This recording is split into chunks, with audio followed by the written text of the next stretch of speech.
to Broadcast Network.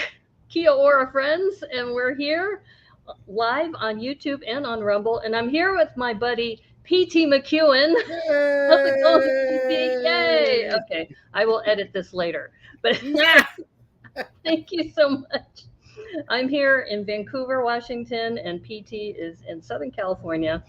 And we have been doing Lego Masters New Zealand Season 2 reviews now for the last, 4 weeks? We're on week 5 now. We are. And it's been so much fun. What have you been up to, PT? I've been building. I've been to Micropolis. I was also inspired by our guests today. They in their build that they did this episode, these little woodland creatures. I thought they were so darn cute, and I love brick built. So I was Spoiler alert. Oh, spoiler alert! Yeah, sorry. So I was building these guys. Yes, that is so adorable. And then I don't know. This is I think someone did back a couple years ago in COVID. They did these little brick figures. Oh my gosh! I thought they were so cute. So I call them, the Brickleys. And so I've been. I like the one that looks like the peanut guy. Oh yeah, with his top hat. Yeah. Oh my gosh! So I was just having fun with those, and just little brick built characters, which I enjoy. So if you can't tell, well, my head's in the way, but all those there's a bunch of brick built people behind me. So yeah, you do a lot of these homages to different people too, which is great. Yes, you got Nerdly over here. Oops, my head's in the way wherever he is, and then I can't even do this. And then right there's old gray bricks right there behind. Yeah. So.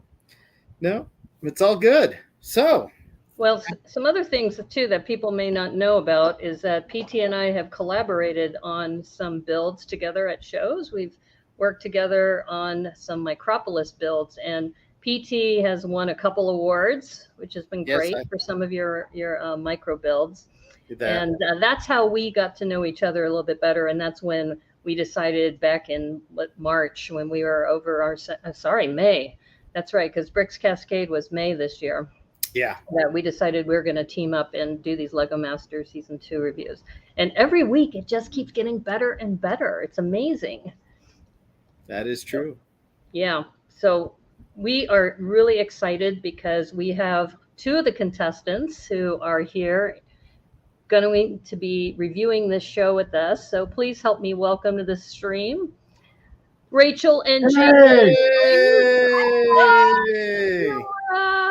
Hey, we are so excited to be here. This is really neat. Thanks for having us.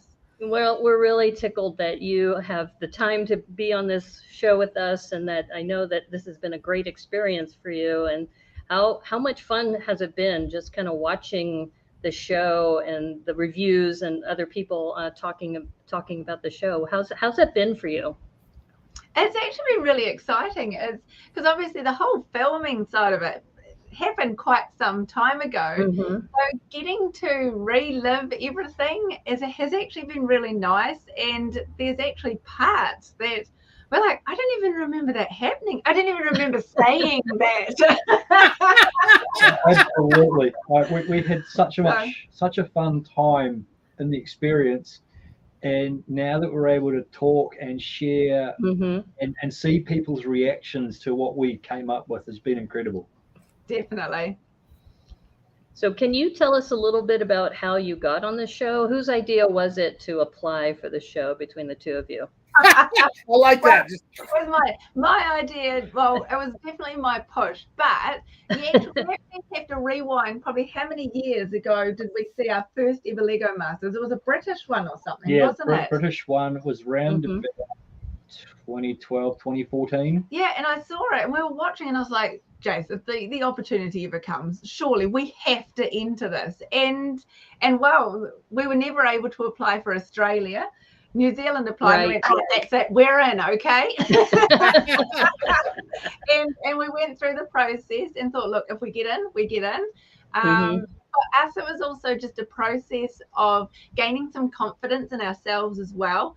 And to actually get the call to say you're in was really, really neat. And for those who actually don't know, initially we actually didn't get in. So tell us more. November 2021, we got given the no thank you. Okay. And then January 16 last year, we got a phone call mid-morning saying, yeah, you guys are in. Someone's pulled out, so we need you in Auckland in 7 weeks. And wow, they gave you 7 weeks notice? Yep. Yeah. And I tell you what, those 7 weeks went really quickly because we've got 3 children at home. So it was like I was in charge of organising babysitting rosters, where they need to be, who's going to take them to whatever club they're at. Then I had to sort the business, thankfully I only had a few clients I had to shuffle out, and thankfully no one questioned me as to why. Right. Oh my gosh. And Jason spent that next 6 weeks just piling out 12 weeks of production, because he had his production for those 6-7 weeks plus the 6 weeks that we were going to be away. It was nuts. We got up to Auckland, and doing Lego Masters was like a holiday. So, since you're mentioning that, can you talk a little bit about what your professions are? I know that, Rachel, you've actually started a Lego business, right? Prior to the show?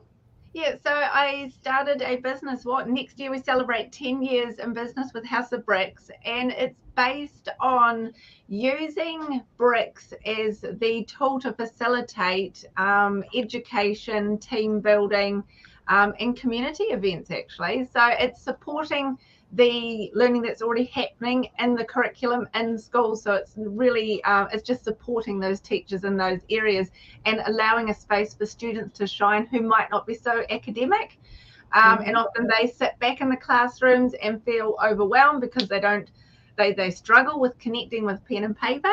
So we come in with our bricks and we allow a space for those students to shine. And those students are often going to be our creatives in the future, our entrepreneurs, our artists, designers, architects, engineers, our real physical hands-on people. And it's a really neat opening up that space and seeing them shine and seeing them come to the end of the day and go, whoa, that was awesome. But what's really exciting is actually seeing the teachers go, I didn't realize that child could concentrate for so long, or I didn't know that child knew that information, but they know the information. So yeah, that's what I do. And then also I've become a Lego serious play facilitator as well. So I get to take that into the corporate side of things. So I've got the serious side and I got the fun side. We might have to have a special episode about the serious play portion, because we had Angus on the show a couple weeks ago, and he's also a serious play facilitator as well. So if you're up for that, it'll be in a couple weeks, because we're going to get through all the shows. But if you're open to it, it would be great to talk with the two of you about how you're using that. Yeah, for sure. And Jason, you had mentioned you had 6 weeks of work before the show. I work for a family business, and we make furniture for 3 other companies here in Christchurch. So we make dining chairs and couches. So yeah, Jason does all the framework and the woodwork behind it, and then that goes through to the companies that they work with, and they do all the upholstery. And actually, the other companies deal with the clients. So Jason doesn't deal with the clients; he just gets to do the woodwork side. So again, really creative job, and obviously working with the Lego bricks just shows that the creative people work differently, really. Right. So I have to ask, I said, so what's your origin story with Lego? I mean, did you guys play when you were a kid, or was it later in life? Yep. Yeah, I had Lego right from the beginning. My dad came over from Holland. My dad's family came over from Holland in the mid-60s. So every time they went back to Holland, which is usually once a year, they came back with a suitcase of Lego for my sister and I. Oh, cool. And even from a very young age, we'd have extended family sending us care packages from Europe. So it's always been a big part of me. I took a wee break between 14 and 25 when computers, ice skating, girls were a little more interesting. Yeah. But the dark ages. Set that brought me back. Oh, very nice.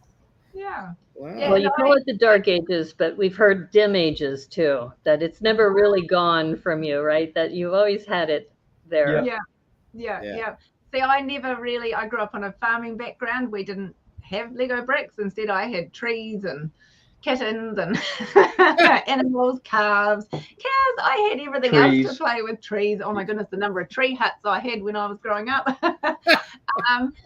But I do still clearly remember I would come up to Christchurch and my grandparents had this little wee container and us cousins would just pile around the 200-300 bricks that they had, and we would just build all afternoon and play with what we had. It was only a small amount, but coming in with your cousins and playing was always definitely a memory. And it wasn't till we'd been married for about 7 years.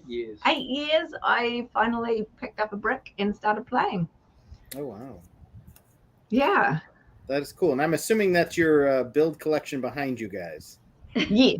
So this is our... A portion. Yeah, this is our... Wow. Just a wee bit. Just a wee bit. Here we go. 2.5 walls. Do you want a quiet spin around the room here? Yeah, sure. All right, here we go. Sure, this is our little tour. Okay, this is the tour of our studio. Oh my goodness. Work in progress. Up on the shelf behind there, we've got a group of adults that come in on a Wednesday night and use our bricks. Their theme this year is they're building a castle. So everyone's picked a theme and we're just making the most eclectic castle you've ever seen. Yeah, hold on. And then we'll spin around the room a bit more. Lots more bricks to build with. Wow. A little bit of a spoiler of what's coming up. And then we've got Jason's wall here, which is just... Oh my goodness. Vehicles. Cars and more cars. Yeah. I'm a Ferrari. That green Ferrari is hard to miss. Yes. And you also have the Ecto. The Ecto 1 was over there too. Yes, yep. And the DeLorean. Well, thanks for that tour. Yeah, so that's our studio. This is where the magic happens. Yeah. But we've got that many bricks. We don't want to keep it to ourselves. So we do invite people to come in and build with us and things like that. Sorry, now I've gone down too low, haven't I? There we go. Right. It's okay. The magic of rotation and tilting, right?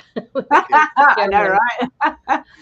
Well, we're very, very excited to hear from you directly about the show. And today we're going to be going through season 2, episode 5, which is the reflection episode, which is something I don't think I've seen, at least in the US versions. I think it's a unique challenge. I don't think any other show has done this. Yeah. Yes. No, I thought it was really interesting, and I can tell after watching it that Robin, because we had him on our first episode, and he has criteria. He has a matrix that he makes for each challenge, and you can tell that reflection was one of how well did they reflect it was probably on his metrics that he was using to score. So yeah, it was an interesting moment walking into that studio when we had been expecting a different challenge.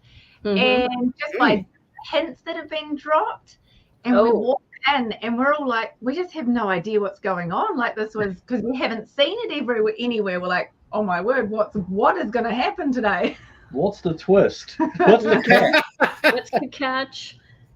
And when we this is the scene. This is the part. I'm sure you walk in and you just see these mosaics that are on easels, and I can imagine you're like, okay, this wasn't quite the hint that we had when you walked in. Yeah, very, very. For me, I was like, oh, this is exciting. Is this some sort of art challenge? Because I personally enjoy building art and making mosaics. But then when they announce actually what it is, it's like, oh, okay. Definitely. Well, that's totally cool. Yeah, no. And then, when you guys walked in, and then, of course, Carson and Angus, they asked if they had the power brick, and they just pull it out and make sure, yep, they have it. In case they forgot it backstage, right? Yeah. And then I thought it was interesting that they ended up picking everyone's. That was an interesting kind of selection process. So we'll run through. I think the first team that they picked was they had Ollie and Charlie had the ship. And then so glad we didn't get that one. Yeah. You guys ended up with pronounce that again, the Pohotokawa tree. Yeah. That was really, I thought your tree, actually, I know you guys will talk about it later, struggled in it, but it came out very nice. I liked it. Yes, yeah, definitely. We had Andrew and Harry, and they ended up with the horses. Mm-hmm. Carson and Angus, of course, took the lighthouse. And then Amy and Louie had the castles. Oh, that was good. So I will let you do the brief, Naomi. We have this little inside joke that PT and I, when we were first designing the show, I said, I really want a slide that just says the brief on it, because we've interviewed several different contestants, and the contestants say sometimes you interpret the challenge in a different way.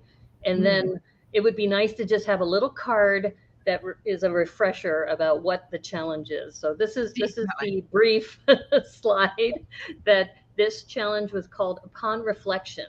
So there were 5 different easels that were up with these different mosaics, which are reflections of the builds that you are going to be doing.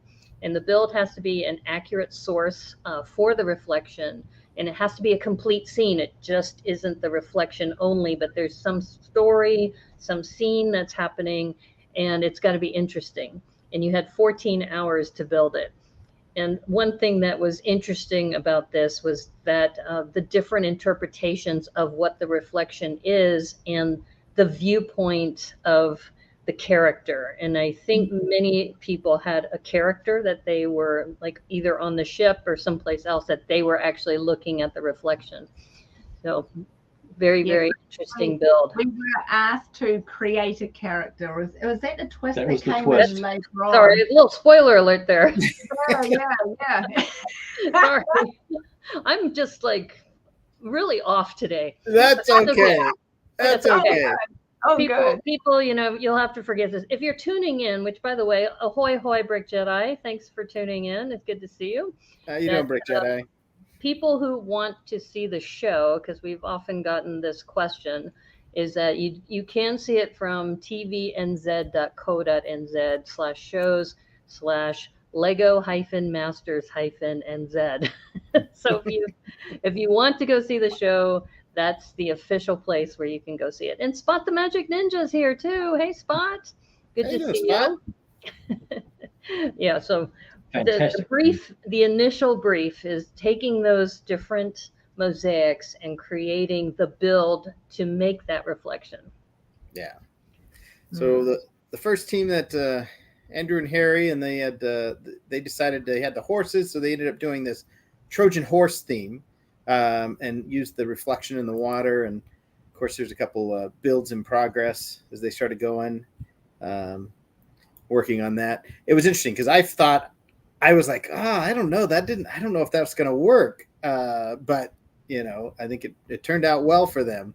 Actually, and after this, and when they started building the details they added in and whatnot, and of course, tying in the Lion Knights men. So, and the next one is yours, and you guys ended up doing so when you guys originally thought about this, did you guys settled on this beach theme thing? Did you have any idea what you were going to put on the beach or what you thought about the beach? You just thought, nope. It was a massive blank space, and that had to be a beach with a tree on it, and that's where we started. Gotcha. We knew that we would come up with the idea at some point of what was going to be on there, but we knew that no matter what, it had to be a beach. A, because there's water in the reflection. B, because in New Zealand, that's where you find the Pahutakawa most often, near a beach or somewhere. That's where you see the photos and things like that. So it has to be a beach, and it had to be at night because the reflection was at night. So, which was pointed out to as well. We were like, he said, I think at one point he said, you do need to make sure that this is at night. Yours is the only one that has to be at night. But yeah, I know, we just kind of, I don't know. I think I came up with pretty quickly that we were going to have a bonfire, thinking, roasting marshmallows. I think I got my scale a little bit wrong. I wanted some telescopes. Oh, that's why. Okay, interesting. No, I saw those on the side of the build. They're not in this picture or the next ones, but there's some other scenes where, yeah, they're on the side. There's two of these on the side. And I wasn't sure what they were when I was watching. I was like, huh, okay. But at the end, yeah. Yeah, no, we had no idea what we were going to do, and we just hoped the idea would come together at the end. This is well, you knew you had to have the tree, and your sculpting is amazing, by the way. That you can see that spending that time on the tree was well worth the investment. Yes. Well, it had to be the focal center point. And I think I was going through moments of self-doubt during this one. I was just really afraid that I wasn't going to be able to build a tree, which is silly because it's a tree and it's what I love building. But I was like, I can't do this. I'm not going to be able to build a tree. Everyone's watching me. It just got a little bit to me during this episode. Yeah, but that and you had to match the reflection. That tree was a big part of that reflection, and trying to match that, I was like, oh wow. I think at the end you did a very lovely job. I think it's thank you. Let's go real quick on to Amy and Louie. They had the castle reflection, and they ended up doing the dragon infested castle. I thought their story was kind of funny because the reflection was all beautiful. Story. Yeah, and then they come in and throw these dragons. We have a comment from the chat just about your chunky trunk. That Debo really loved your chunky trunk. So before we get too far into that. Yeah.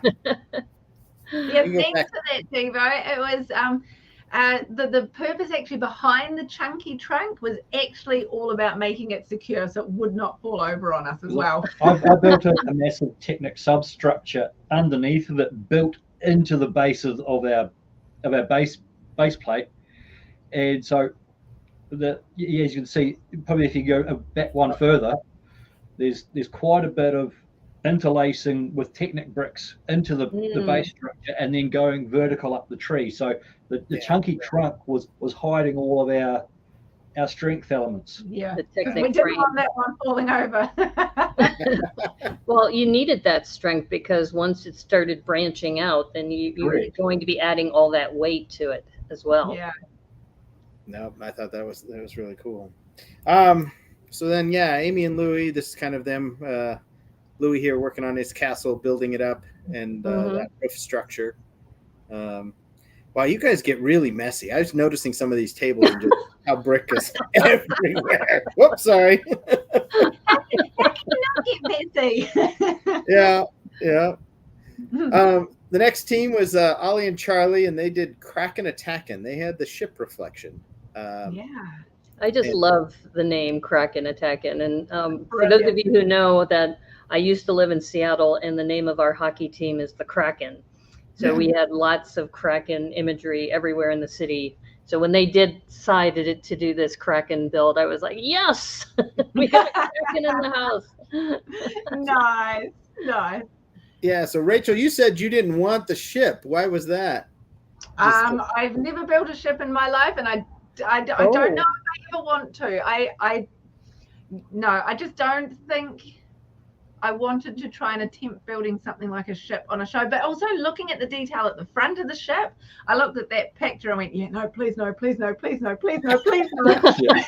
I've only ever built one pirate ship in my life, and that was when I was about 11, was the original Black Sea Barracuda. Oh, wow. Oh, wow. So you're saying you're a little rusty on ship building. I'm like completely opposite. It's like I've built, I think, 5 ships in my life so far? So, 3 are my own. We know who to call. No, I love pirate ships. Rachel's really good at making organic mosaic builds. She's very, very clever with her mosaics. I like making things that are mechanical and lifelike. I've done dragons. I've made a mechanical water lily, the butterfly that we'll talk about later. Yeah. I like making things that look real, and if I add the movement and make them look like they're living, I feel all the more better for it. But building a ship? No. Although I will have to say that that fox chainsaw combo in an earlier episode was true. That was really funny because it took 3 rolls of that spinny dial chocolate wheel thing to get the chainsaw. I kept hitting the line. And they were like, respin. So Jason respun. You got the chainsaw. And Got you the were like, chainsaw, yes. and I was so like, happy because back when I was in, I must have been 10 or 11, there was the Lego Dacta systems at the school I was at in the science class. Yeah. And the teacher I got on really well with, and he knew that I was absolutely ballistic about Lego. So one weekend, he allowed me to take all of the instruction leaflets home, so I could build all the bits and pieces from what I had at home. And one of these ideas leaflets was to build a chainsaw. So I immediately had a thought process on how to do that. Mm-hmm. That is fortuitous. That is totally cool. Oh yeah. Yeah. And so yeah, that's so if anybody is interested, go back to our review of episode 2, because that was the Mechanimal challenge, and that was a random assignment of an animal and some sort of machinery that you had to do, and you had the fox and a chainsaw. Yeah, we did. Speaking of organics, you were talking earlier. This is I making these tentacles.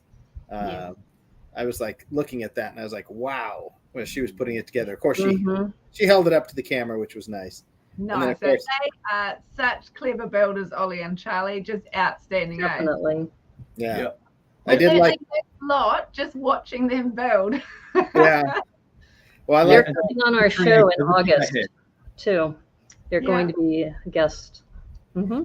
Yeah, no, Charlie's, what was his joke? How many tickles do you give an octopus before it laughs? And it was 10 tickles. 10 tickles. Which I thought was funny. Yeah, Charlie, the master of the dad joke. Yes, an 18-year-old doing all the dad jokes. Oh, man. He definitely plays up to the camera, too, especially in later episodes. He plays up to anybody who's watching. He's got a good sense of humor. That's all right. Next, we had Carson and Angus, and they had the Lighthouse Terror. They had that lighthouse reflection. You can kind of see some early construction here where they I really liked how they did the water with the window panes across. Yeah, that is brilliant. Definitely want to use that technique. Way to get to cover a large area really quickly when you're under time pressure like this. Plus it's strong, and you're not having to lay down thousands and thousands of tiles. Yeah, that you can't see through. No, and that's the sideways building is nice too. Yeah. Yeah. Actually, we have no shortage of those 5x6 window panels. Yeah, but they didn't give us any skyscraper challenges now to build with them. Yeah. And here's another in progress shot, and I think this is the little monster, the lobster, the crab that I think Angus has. Kind of they went big. Yeah, I mean they went big with this episode. Angus's skills with making high detail creatures were just unbelievable. Yeah, well, I think they kind of had to learn because I think their first 2 episodes, I think they had very detailed, but they were the smallest builds in the room, and I think they were kind of like, oh, we need to go bigger. Well, I mean, they had the power brick, so they could take that risk if they needed to. Yeah, that's a good point. Yeah. So there's another one where Di's visiting and talking to them and seeing where they're at.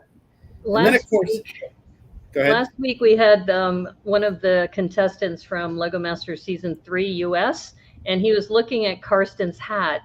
And he goes, I really wanted to wear a hat on my episode, and they wouldn't let me because of the shadow that's on your face. And he goes, but Karsten, they let him wear the hat. I said, well, maybe we need to go into Lego Masters New Zealand. So underneath the hat, he's actually bald. So it's easier to wear a hat than having to try and make up shine. Oh, interesting. There you go. So that's why he wore a hat in each episode. Jono had a hat too from Season 1. Same reason. Oh, okay. That'll do it. Except Jono has more the Friar Tuck look. Oh, okay. And then I had to laugh, because during the episode, Di keeps turning to Robin. Can we do the twist? Can we do the twist now? Can we do the twist? Not yet, not yet. And then I love he rolls in on a skateboard, and you got the look on your guys' face. Everyone's face was like, okay, from now for the next 3 hours, you're gonna have to skateboard back to the brick pit.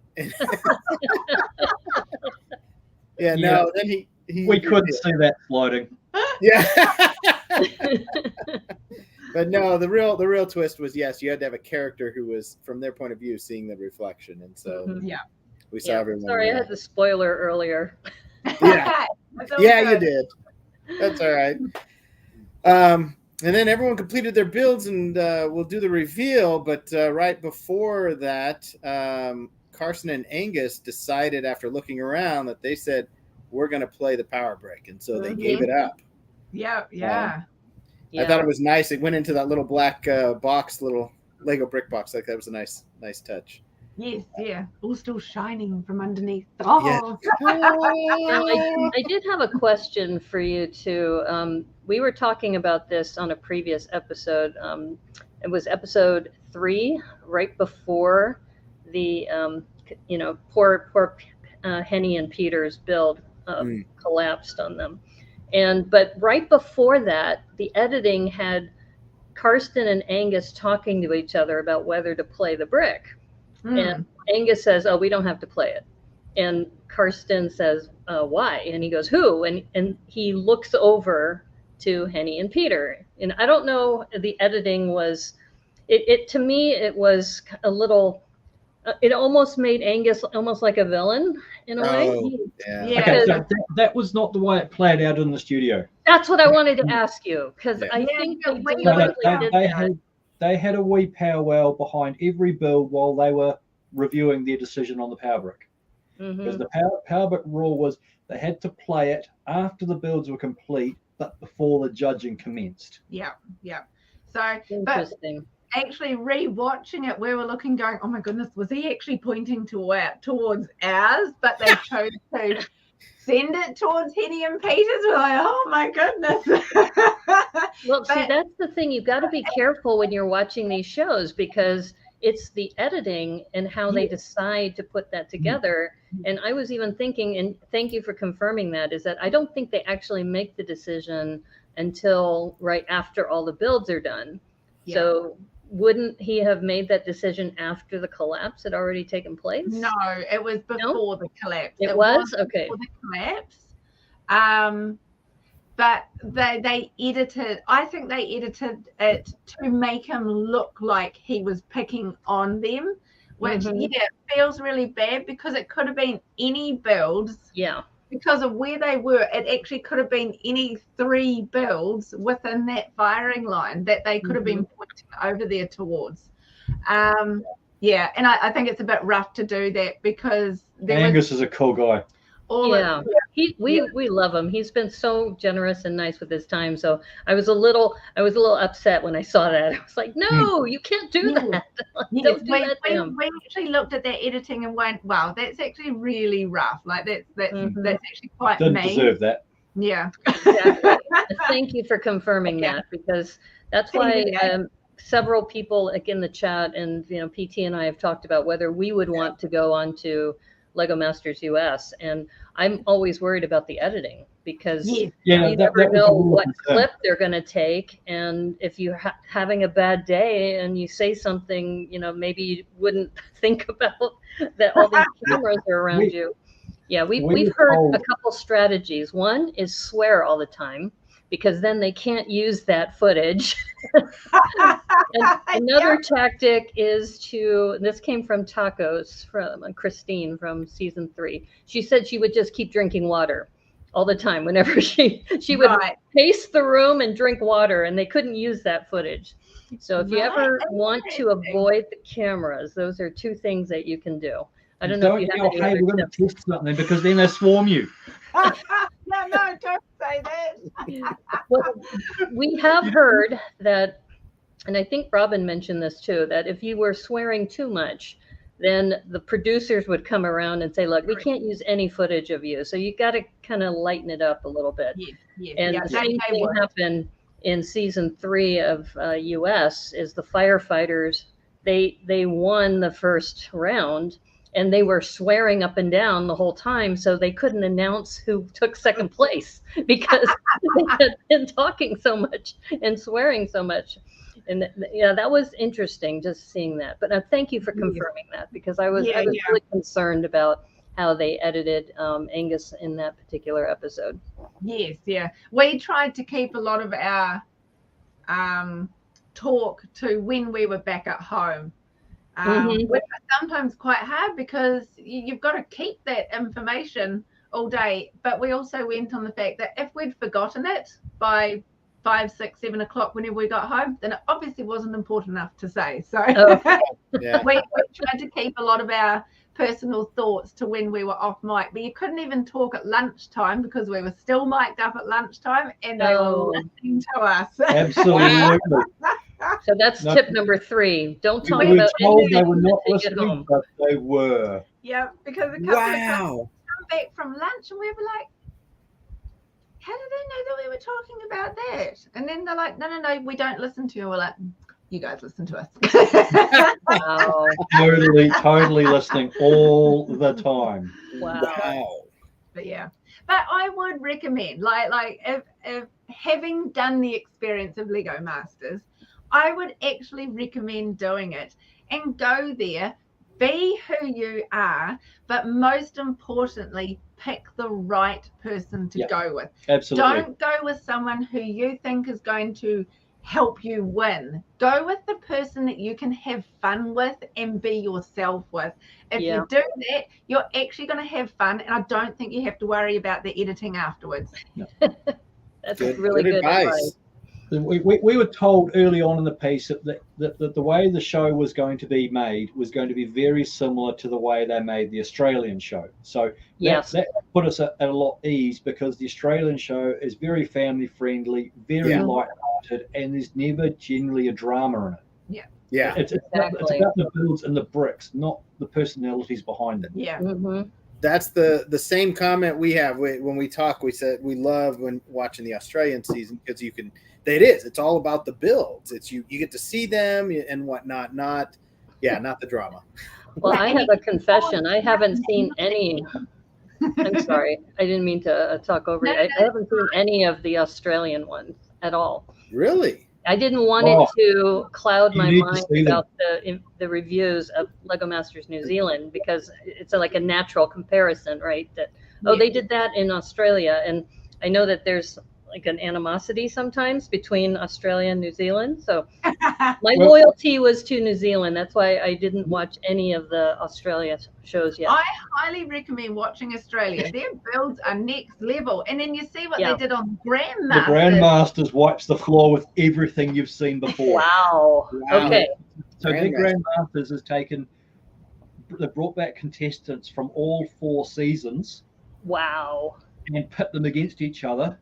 And there's what 1, 2 and a half champion teams in the show. Wow. And it's just mind-blowing what they come up with. It's a next level again. Yeah, it's brilliant. I highly recommend getting a hold of it if you can. How many episodes is the Grandmaster one? 14. 15? 14 episodes. Okay. And then you have 4 seasons of Lego Masters Australia. Also 14 episodes each. You've got a lot of watching ahead of you. I was going to say that's a lot of binge watching going on there. We have a couple of people in the chat. Hello, 2 Humble Bricks. Good to see you. And then Spot says, one day I'll find somebody who wants to partner up. That's the thing. You can register solo, and then the production team will pair you up with someone that suits, because that's how Carsten and Angus came to be a team, because they both registered for the show with other partners. Right. But there were varying reasons why Carsten and his partner couldn't go, and Angus's partner got a job offer in a different country that was his childhood dream job, which he got a job that he couldn't pass. Yeah. So they ended up getting paired up, and they did exceedingly well. I don't know, on the American version, do you have any mixed teams where the two people don't know each other and have come together? We've had a few of those. Yeah. Season 2 was Moto and Paris had not met each other, and they were called the Science Alliance. Yeah, I know the ones you mean. They wore lab coats on the show. And bright shirts under them. But you were mentioning Karsten, that Karsten had actually interviewed, from what I understand, for Lego Masters, Netherlands, I think? Denmark. And then they said, why don't you apply for Lego Masters New Zealand? Correct. And because I think with his work, he lives in New Zealand part-time as well. So like the last 17 years, he's been based in New Zealand because of his work with Air New Zealand. Mm-hmm. But then with COVID, he got laid off and then ended up going back home and working at the Legoland Hotel. Well, that's why it was interesting, because we will have Karsten on the show. We're actually going to broadcast at a special time in a couple weeks. So that because right now, I think because they're 9 hours ahead, I think it's 3 in the morning or so, 4 in the morning. Yeah. Oh, you guys will have a great time with Karsten. He is such a neat guy and really talented, eh? Yeah, we had him stay a night at our house back in March, and we had a great catch up with him. Oh, nice. Well, that's awesome that you keep in touch like that too. And I know we got a little off of the slideshow, but this is good conversation. Sorry, PT. Be quiet. You're good. It's all good. Well, now we'll see the big reveal, I guess. So here we go. Karsten and Angus and their. We're playing it up. We're playing it up for people because they're saying, "Why don't you just tell us who top two?"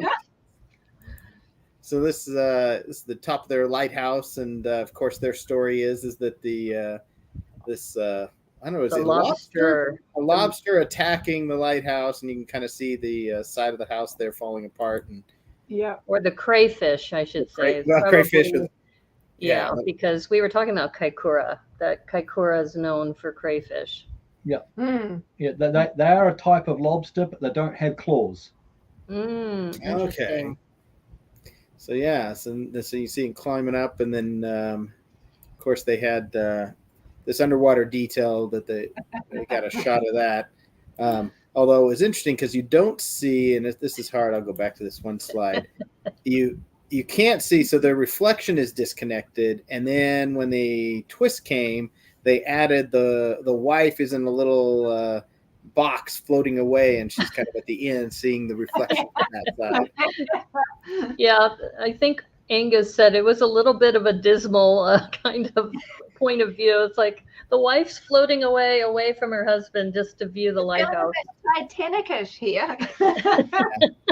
And I will say I thought that was interesting that they constantly surveyed everybody's builds, and that was one of their decisions to use the brick was because of that. They said everyone's integrated the reflection, we haven't, and so they decided to play that brick. All right, Andrew and the suspense is mounting. Sorry, Debo. This build is just outstanding what Andrew and Harry did, eh? There was so much to look at and love in this build. Yeah, if you can very see clever in person, it is so much better in person than what you guys get to see on TV. It was just amazing. Yeah, they did. They have a lot of little detail. This is, I thought, kind of a nice shot that you can kind of see. It is. And they truly integrated that picture. I mean, putting the land over it and having a river come down and integrating that. It's and shaping those horses is not easy to do, and they were able to, right from the start, get the angles right on that. They did a brilliant job. The biggest piece of kudos that Robin gave them was the fact that they took an existing story and ran with it, which meant you didn't have to go and explain the story. You could look at it and see exactly what was going on. Yeah, that was no, I agree with that, absolutely. And there's potential that we should have taken tips on how to build an animal like that for our episode 8. Yeah, all up to episode 8 there. Yeah, another spoiler alert. Yeah. All right, and then we get up to you guys. Yeah. Yay! All right. There's the beauty shot that they do. Yeah. I love those beauty shots. That turned out really nice, and I like the subtle. It looks like there's lighting behind the as there is behind the beach houses. It just gives it a really neat wee night view, eh? Yeah, I love the way the light shines off of the roofs there too. Yeah. Yeah. I think we did well. I think we did well with this one. You did. Did. Yeah, a little. And I love the beach houses. The characters are so playful and so much fun. They remind me of those Mixel characters. Do you remember Mixel? Yep. That was definitely a bit of inspiration for that. Wouldn't have those joints without the Mixels. True. That's right. That is That's true. right. No. And the surfboard is so cute. And Yes. Yeah. brilliant, according to Debo. Thanks, Devo. That's awesome. They were a lot of fun to play around with. How many did you guys build? I mean, they were all over that beach. 15 to 20 of them, I think. 20 of them. Wow. The big guy. Yeah.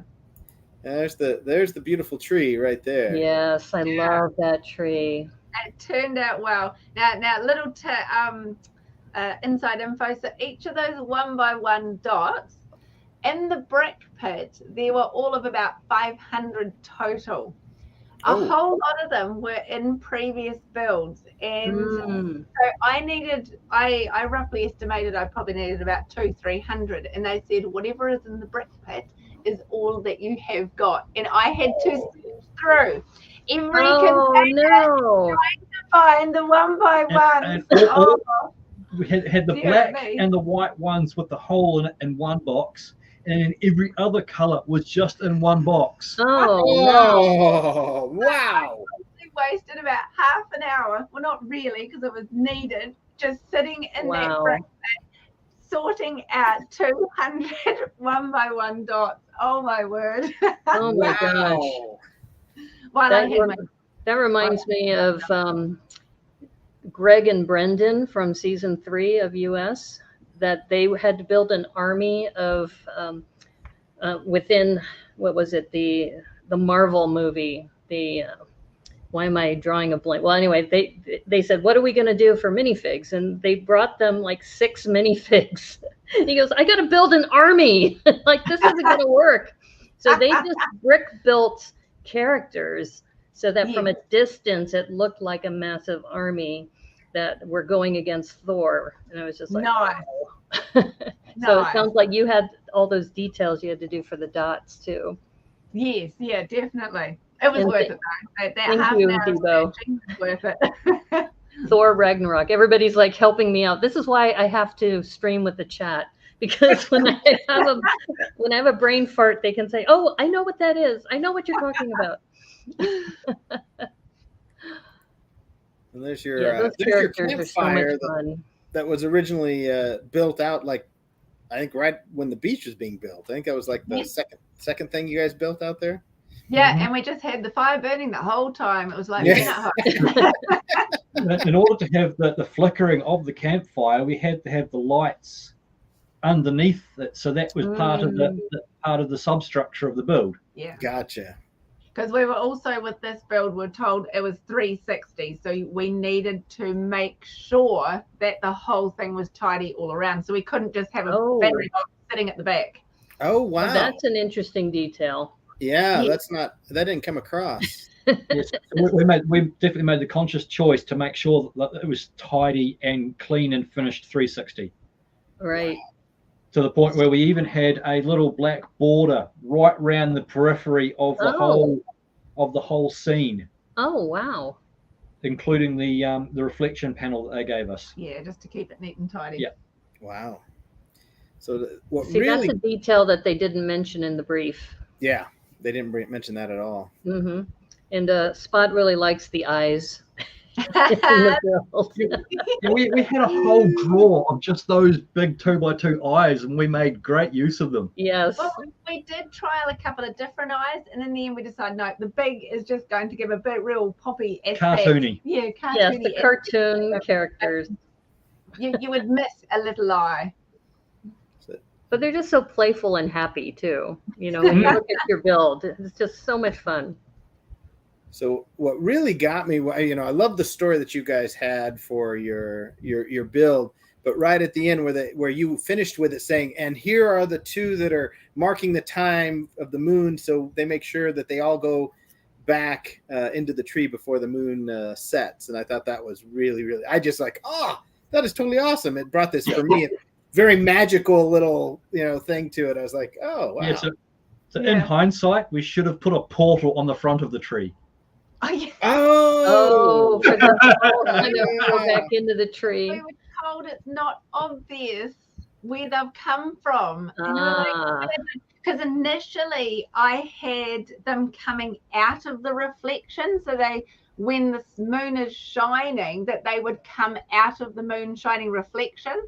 That's an told we couldn't alter the reflection. Yeah, and then we're told we couldn't do the reflection, so I had to take that off, and we were like, oh, they're just Pohutukawa creatures, and they just meld back into the tree at the end of the night. But yeah. I think it works because I can see them kind of like lying up to the tree and just kind of morphing back into it. Yes. I totally can see that. But the guys marking time, I love that with your telescopes there. This would have been great if they animated this one, because wouldn't it? This would have been a great one to animate. And I don't think they animated any of the episodes, right, for LEGO Masters New Zealand. But if I were to look at this, they could have easily animated this, and then, like you said, they just meld back into the tree, you know, once the sun comes up. It's very cool. Yeah. No, it's so much fun. Oh, we need to do something. We need to build a Pohutukawa tree again. to go on our build for our show next weekend. Well, PT's already ahead of you there. That's just this little guy. That's all right. Well, I'm going to have to build one too now. Yeah, I know, right? Though I might want to build this ship instead. That's okay. You can build the ship. I'll build the tree. Since I love ships, yeah. There you go. So now we have Ollie and Charlie and their ship and their ship reflection. And I'm a fan of brick built characters, so I love their pirates that they put on the ship and whatnot, sitting there battling that kraken. Yeah, really clever, eh? Ollie and Charlie are very good at their brick built characters. Mm-hmm. Yeah. And then the one that's being held by the kraken going back and forth with that motion that they added. And there's an above view, I think, of theirs. Apparently, I don't know if you know this term, Rachel. Treebling? Yeah, treebling. What is treebling? I guess it's greebling with the tree. Oh, treebling. Is that right, Debo? Is that what you're talking about? Treebling has become a thing. Or maybe you're inventing it. Rachel and Jason have invented treebling now. Treebling. We'll take it. I'll take it. Yours. And I just want to note that ship that you guys are looking at now, that was huge. Like, that was a really big build. Charlie went big. They went big on that one. Charlie really always goes big. The last episode where he goes running into the brick pit and comes out with this big frame, and he even says, "Is this big enough?" And I'm thinking, "What, you're gonna make that bigger?" This thing is huge. You know, it's like, wow. Yeah, no, this was. I just loved watching this evolve. That you know, every time they would come back and they say, "What do you think about the size and how big are the tentacles going to be? What do the portals look like?" And it's so much fun to watch. Yeah, definitely. He had one moment with this build that had us swallow hard because a section fell over. Oh, that's right. It did. Oh, yeah. Yeah, the deck, I think. Yeah. We have some more chat, which is hilarious. So Spot says that he has a wooden bracelet, which is tree bling. Oh, I love it. Tree bling. That's brilliant. Tree bling versus tree bling. That's awesome. Oh, dear. That's a whole new thing. Brilliant. So where does that go with all the sawdust in my bloodstream? Oh, funny. We'll That go is on. funny. You go, Amy and Louie, and of course they had the castle that they put it up for. I believe it was up for sale, right? They had a for sale sign up on it. And of course the couple that what was it? They had sitting there, and they're like, "Oh my gosh, the king and queen," not realizing what they bought was a dragon infested castle. Which I broke a lemon. Yeah, I bought a lemon. I thought it was actually a really good. I love that. I thought that was a nice, great story because the reflection's all beautiful, and then the castle. They look at it and like, it's not quite what you think it is. Yeah. I think it's always fantastic. read the fine print. Yeah, always read the fine print. Thanks, Jason. It's a hilarious twist. Yeah. Yeah. No. There's one of their dragons that they built there off to the side. No, I'm sorry, I'm laughing at the chat. I think that one's sitting on a nest with some eggs, isn't it? Yeah. Oh yeah, you're right. And then it was the one on the back wall that had the flicking tail. That's right. Oh, that's right. They had movement also with that going back and forth. Just say I love the chat that's happening at the moment. I was just gonna say we've got a lot of puns coming in the chat. So oh, well, do share. Well, I did mention to Spot's point about tree bling that Lego did start with wooden bricks. Yeah. Way back when, so there could be some legacy tree bling around. And then Debo says, "Spot, we may need to branch out." But and then Spot comes back with, "Debo, that joke was a bit wooden." And then keep on rolling. You're right. I'll leave it alone. No worries, bro. I'll still root for you. So, we have a lot of punsters in the chat. But now I'm going to challenge myself to look for some wooden bricks from Lego, legacy wooden bricks, and we can create our tree bling. They're looking for wooden tree bling. I'm not certain they made wooden bricks, but they did make wooden toys back at the beginning. Yeah. Oh, they didn't actually. I thought they had a wooden brick prototype that didn't clutch, and then he had to move it to plastic. No, I think they were plastic. They just didn't have the clutch. They were salt. Oh. The initial brick press didn't clutch very well. Yeah. Okay, so we're gonna have to do some research. What wooden toys? Maybe tiles. Maybe they had like just a wooden plank. Well, we had an opportunity in 2019 to go to Lego headquarters, and we had a wee behind the scenes tour with what's his name now? Niels, and he was at the time a designer of Star Wars sets, and we got to go behind their personal museum, which now they've got at Lego House. But the stories behind and just seeing the tools that they used for making all the wooden toys at the beginning. We walked through the door into this museum area, and there was this glass cabinet full of planes and files and chisels, and this was all the equipment that my grandfather started our family company with. Yeah, so I was immediately taken by those, and then I had Rachel and Niels come back to find me. I'm Jason staring at this. I'm like, Jason, come to look at Lego, and you're staring at tools. My grandfather, he used this and this and this and this. It was really neat. But yeah, going through and looking at the progression of the bricks over the years, and when they finally got to the point and patented the clutch power that they've got now, and things. Really interesting. And looking at all the other versions that they also put a patent on, I thought that was easier than saying patented. Yeah, there was about 15 different designs that they put a patent on at the same moment. Yeah. That was smart. They weren't sure what was going to stick or make it. There's more chat about apparently there were large containers shaped like bricks made of wood.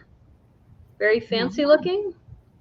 Cool. I guess like a treasure chest almost. And Debo says oak, timeless, classy, pricey. Oak is terrible. No. No oak, huh? Oak splits too easy. You leave it in the sunlight and it opens up. Oh. You use American white ash, much better. Okay. White ash. Well, thanks for the tip. All these tree bling tips. The color of ash is very similar to oak, but it doesn't have the pitted grain. But that's what causes oak to have problems.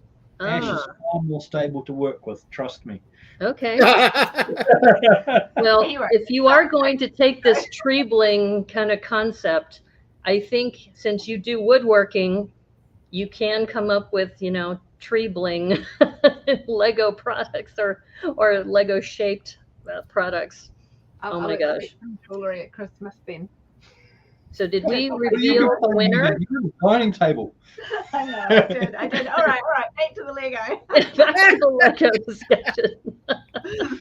And so we had the top two teams. Ended up being Ollie and Charlie for their ship, and then Andrew and Harry for their horses. Yay. And of course, the winner was Andrew and Harry. And not only did they win, but they won a power brick. Yes, the power brick is back in play, and it was a good thing that Angus and Karsten played it because that made them safe from elimination. Because this was an elimination episode as well. Yeah. It was tough because it put us it put the remaining two teams into the bottom two automatically without choice. So you must have been pretty nervous. No good place to be. No. Yeah, that must have been really hard being in that position for this episode. Yes, definitely. But it was good in the fact that it gave us a push. It was like, I don't want to be there again. Mm-hmm. It really gave us the push that we needed to get going and do better. Although I still love your characters, and I love the story. So Thank you. If I was the judge, it would have been. I know, right? Totally. Yes, the characters really made your build. Yeah. So sadly, we had to say goodbye to Team Amy and Louie. I know. That was tough. We were housed with Amy and Louie, so we got to know them really, really well. Oh, wow. And I've known them since 2016. Oh, wow. I go to the Wellington Lego show most years, so I've been hanging out with them at their Lego show for years. Mm. But to get to know them on a deeper level has been really, really, really fun. Yeah. And we still do the Wordle daily with them. Yeah. And it's so cool to sort builds for the brick shows. Yeah, we had interviewed for season 1 when we were talking with Jono and Dan, and I think it was Jake and Glenn were roomed together. And that's why Smudge was so attached to Glenn in that one episode where Smudge jumps into his lap. It's like apparently they bonded during that time when they were rooming together. Oh, dear. Wow. Well, this has been great. We've known each other since the better part of 2016 as well. Mm. And one of the things with Lego Masters, I was so pleasantly surprised. You watch reality shows and you're like, oh, why are they all crying? But the fact is you actually do build genuine relationships with the people that you're working with, because you're all experiencing the same things and no one will ever understand that moment and that experience. And it was really neat, hey? Wow, that's good. So what's next for you guys? What do you What's next? Well, last weekend was a bit special because we took part in the opening of the new Lego store, Lego certified store in Christchurch. So we were part of those festivities, which was really exciting. Rachel reckoned we had more photos on Saturday with people waiting in the queue to go into the store than we did at a wedding. Oh.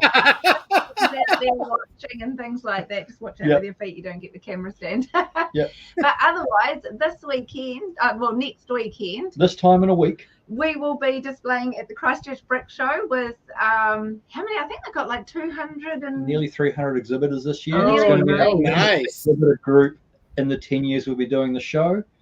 And they've had to completely change the layout from previous years to accommodate the amount of display in the arena this year. So we've got a few things that we're bringing along this year. Number one is this cool wee dude right here behind us, which when you guys do the review for the next episode, you'll find out. Right. So, and what he does. And why he's so angry. We're also building beside us, which you might have seen a wee sneak peek of, is this is Give me a second, I'll turn it on. Well, actually, I don't know if we should be. Is it a roller coaster? Oh, no. Yeah, so this is roller coaster track. Oh, Oh, that is cool. Oh, fun. That's a great this is big GBC. Yeah. Right. That and is this is kind of, I guess, also, isn't this a homage to another build too? Yes, it is. So stay tuned. Stay tuned. Stay tuned for future reviews. But also, I think, let me get this prepped, but you also have your House of Bricks Instagram account. Yes. And I wanted to show this butterfly that you're also planning to bring. Yeah. And you can see the mechanisms. This is, let's see if I can zoom in a little bit. This is just amazing. Oh my God. I mean, look at that. So we were invited to take part in a steampunk festival a month ago. Mm-hmm. So between ourselves and Amy and Adam from season 1 of Lego Masters New Zealand, right, we built some steampunk displays to take with us. And initially I'd wanted to make like a shark or a fish with a snapping jaw and a wiggly tail. But then Rachel said, no, do something a little bit more fun. Do a butterfly for me. Scott says that is way too dope. And the cool thing is it's a single motor running all the motion. Yeah. Wow, one motor? One motor. Wow. And the other thing I love about this, and I don't know if I could zoom in even more, but look at that steampunk hat. That's all Rachel. I love it. So how Rachel and I roll when we build big projects is I build the mechanics and the structure, and then Rachel makes it look amazing. Great. Well, I just love that hat. And there's the eye. Look at the little eye there. Yeah, one of the neat things about this build, which we're going to have to get lights and bring them along to the Christchurch Brick Show this weekend, is that as you can see right there, if you're able to pause or wait till it gets lower, you see the shadows on the table. It provides a whole other experience of what's actually happening with that build. Right. And that was something quite unexpected with that build. And it sort of got me a little bit thinking about what we could do with shadows and things like that in the future. But yeah, just watching those shadows is absolutely incredible. And the butterfly looks different from every angle that you look at with this one. So Well, we're really lucky that Steampunk headquarters are just a 3-hour drive from us in Oamaru. So that was a really neat opportunity to go there. And did you guys all know much about Steampunk? I know a little bit, but not. I have some Steampunk build. Yeah, out of Lego, but not. I don't do any cosplay or anything. Yeah, no, that's all right. But yeah, otherwise mosaicing is my big thing. So also for that show, I designed a steampunk themed mosaic, which was a whole lot of parts. Why don't you put the camera on it? I think actually there should be one on the Instagram. I can stop sharing, but I wanted to show people that this is a mosaic you also have on your Instagram account too, which was fun. Yeah, and this will be at the Christchurch Brick Show, this one. Mm-hmm. Okay, I can stop sharing if we want to look at your camera. So I'm actually just thoroughly enjoying watching the building of that, actually. It's quite therapeutic just watching those mosaics come together. So when I design my mosaics, I don't go in with a plan. I don't pre-plan on a piece of paper or on a computer program. I just get in there and I just build. So as you watch me build, and when I do a time lapse, you'll see it change and as I build it. It's quite a neat process. Often you'll build one corner at a time and then move the symmetry around. Yes, yeah. So long. And sometimes I'll start building and then pull it all apart and be like, yeah, that's not happening. So people are impressed by your builds.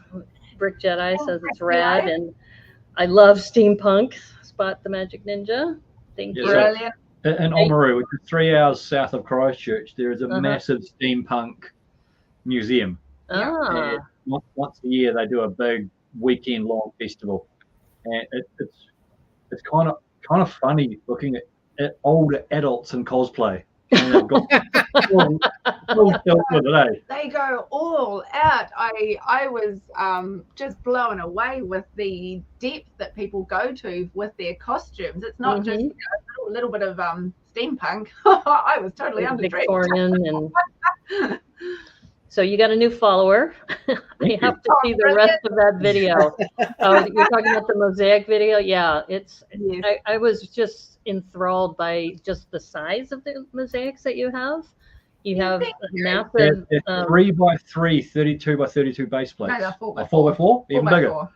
Yeah, it was a pretty massive, and I've seen other people who do mosaics, and they do it. It's very similar to you, where they have it kind of at an angle or on an easel, and then you step back and you reframe it and you replace things, and it's just so much fun to watch.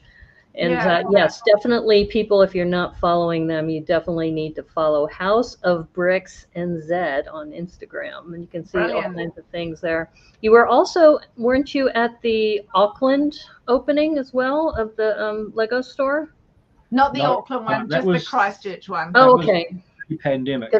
I read something that, is it true that they have walls you can build on as well? Did I read that right?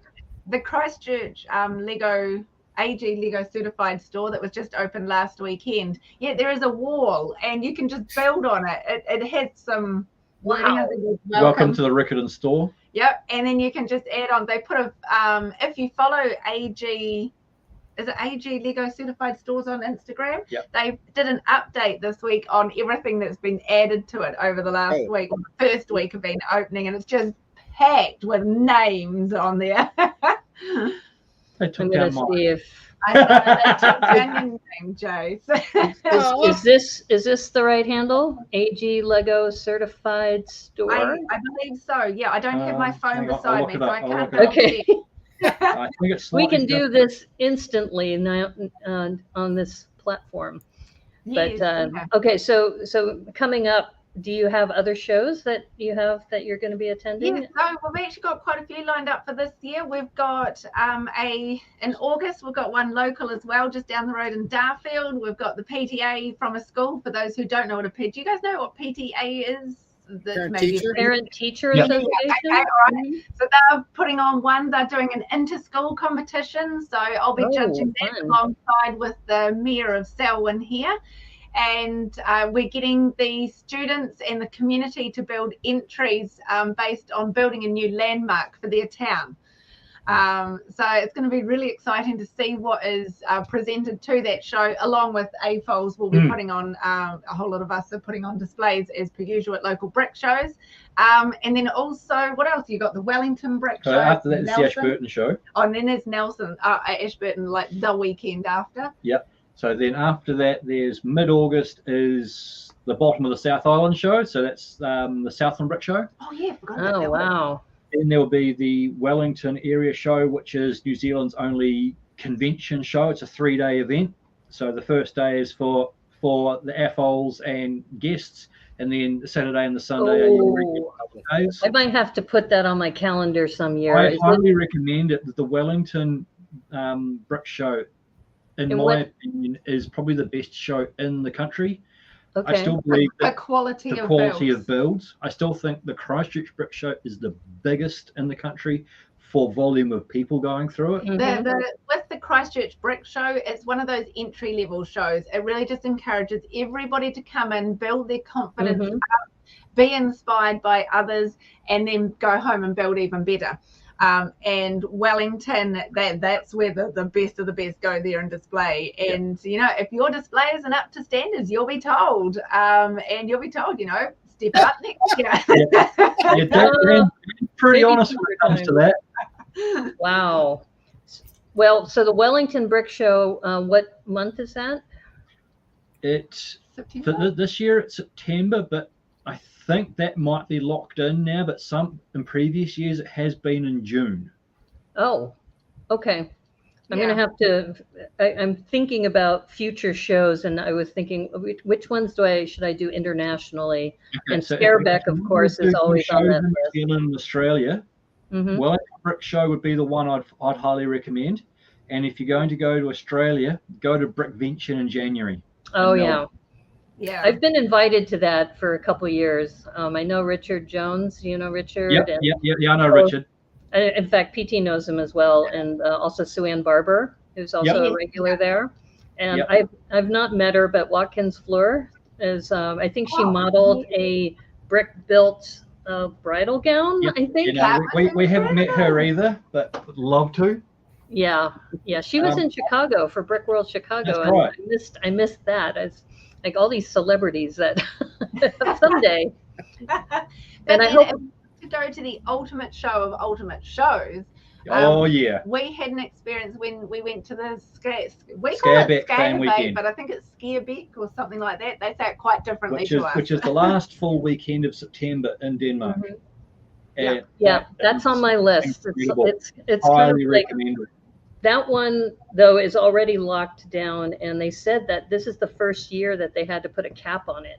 Correct. Yeah. All these people have been, inspired by the hobby, and that now they're all converging on Scareback. And I've heard mixed reviews. The people who are longtime attendees are like, we're being invaded. And then other people are excited about new people coming into the hobby. It's a brilliant show, but they are very hamstrung by the size of the venue. Yeah, you have to know people who already have reservations at a cottage, and then you often share. When we were there, we had to do a 45-minute drive to our accommodation. Oh wow! Was it? Yeah, it was nice, but it was really nice. It was just across the causeway and So we did our experience with JK Brickworks. We were traveling with them. Yeah. Oh my gosh! Along with Lucy and Michael, they're good friends. Yeah. He's the brains behind what's their train track system? Oh. Yeah, I can't remember. Well, while you're thinking about that, Debo suggests that we shorten Scareback to SCABA. Excellent. Or just the Denmark show, that really big show in Denmark. The SCABA. Yes, Paul Thomas Anderson, I guess. So the Scareback Fan Weekend is not just a weekend.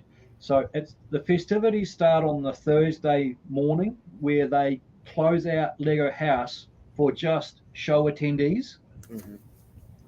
Which there was, I think it was about 600 of us that took over Lego House for the day. They put on some set reveals. That day they revealed the big Liebherr excavator and the Land Rover Defender that day. So that was pretty exciting to be part of that. It's the only day of the year at the Lego House store that you can fill a small cup from the minifig station. Well, they did that once. Whether or not they do that every year, they did that with us. We were like, that is pretty cool. And then on Friday, you go to Scareback and set up, don't you? Yeah, Friday was the Scareback setup. Saturday, Sunday was the event. And then on the Monday was the opportunity that year to go to the personnel store and get the half price set. Oh, that's right. Okay. I think I saw a lot of people coming back with the maxi fig, the upscale fig of the pirate. Yeah. Oh my gosh, because I'm into pirates, so that's like everybody's bringing back their pirate. We got a duck, and we were happy with the duck.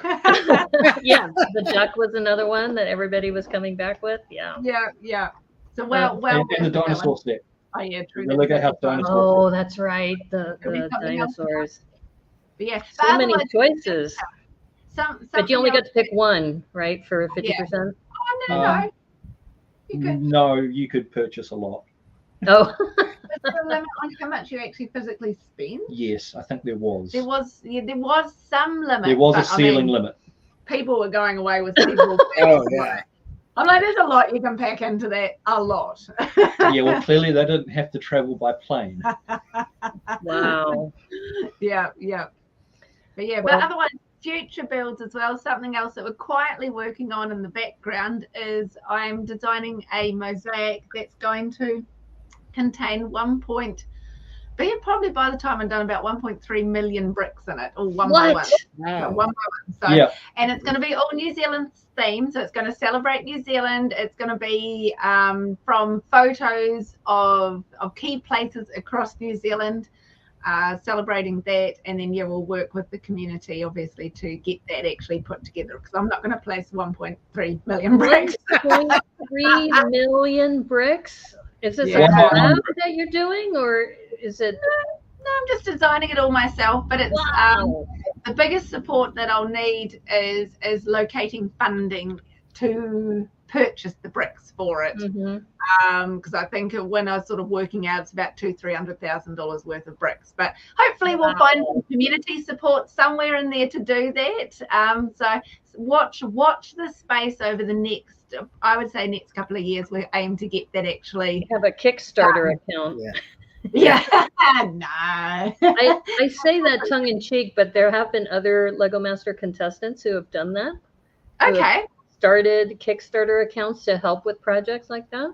Yeah. Well, you know. Never know. We'll see what happens. But I want to get all the design work complete first before I actually go, right, okay, we've got the design work now. So how many meters was it going to be wide?